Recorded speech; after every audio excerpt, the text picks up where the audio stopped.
Hello, and welcome to another edition of Just 5 Minutes in Acts, short 5-minute reflections from the New Testament book called The Acts of the Apostles. I'm Clay Brown, Associate Pastor for Equipping Ministries at Memorial Drive Presbyterian Church, Houston, Texas. And with today's passage, we're going to take one thought and then one implication of that thought. And by implication, I simply mean if the thought's on target, then here's what it can mean for your life and mine. Today's passage, Acts chapter 4, verses 1 through 22, but I want to focus on just one verse, verse 13. Let me read it from the New Living Translation. The members of the council were amazed when they saw the boldness of Peter and John, for they could see that they were ordinary men with no special training in the Scriptures. They also recognized them as men who had been with Jesus. You know, God always blesses the reading, hearing, and studying of His powerful transformational Word. What's the one thought here? Peter and John don't fit the accepted template for success. They're ordinary, working men, but they have something going for them that's far better than any pedigree or seminary. They've been with the crucified and risen one. There's a lot of classism rearing its head here. The way you usually become a leader in first century Jerusalem is attending the right school, growing up in the right family, having the right doors opened for you. You know, kind of like now, high school and college and career. The Jewish council can tell from the moment Peter and John walk into the room that they're not the council's type. Their accents, their attire, their bodies toughened and scarred by years of manual labor. But when Peter and John begin to talk, words flow, empowered by the Holy Spirit. Actions back up those words, like the healing of the lame man. The council members are astonished.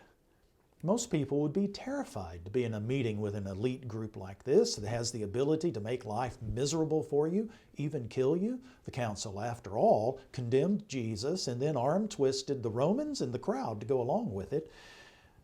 But Peter and John have been with Jesus. They fear no one. Just talk about Jesus and His life-giving, life-changing, life-directing work and leave the rest up to Him. Now, what's one implication of this thought? What counts in our lives aren't the degrees we have or the incomes we earn or the perks we enjoy. What counts is Jesus. Now, I serve as a pastor in a Christian tradition that really values education and learning. The robe I'm wearing is symbolic of that. Now, education is a good thing, even a great thing in some circumstances, but it's not the best thing. The best thing is Jesus. Doesn't matter what class or ethnicity you are. Doesn't matter what family legacy you enjoy or try to forget. Doesn't matter if you come from money or if you come from barely making ends meet. Doesn't matter how many degrees you have or how many initials you can write after your name. All that really matters is Jesus. So let me ask, will you follow Him as Lord? Now let me move past my religious jargon and flesh out what I mean. Will you go wherever He sends you, even if you don't want to?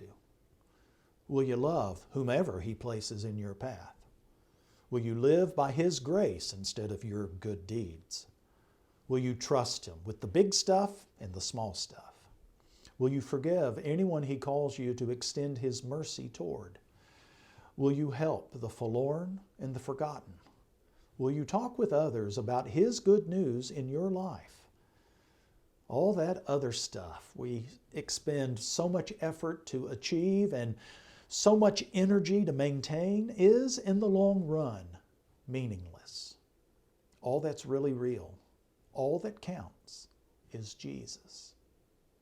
Well, I think that's enough for now. Any questions? Email me at cbrown@mdpc.org. That's cbrown@mdpc.org. Next time, one thought and one implication from Acts chapter 4, verses 23 through 37. Oh, a shameless promotional plug before I go. If you like this channel, invite others to watch. Share it with your friends. Click whatever you're supposed to click and subscribe. Pass the word. Thanks. God bless. Take care.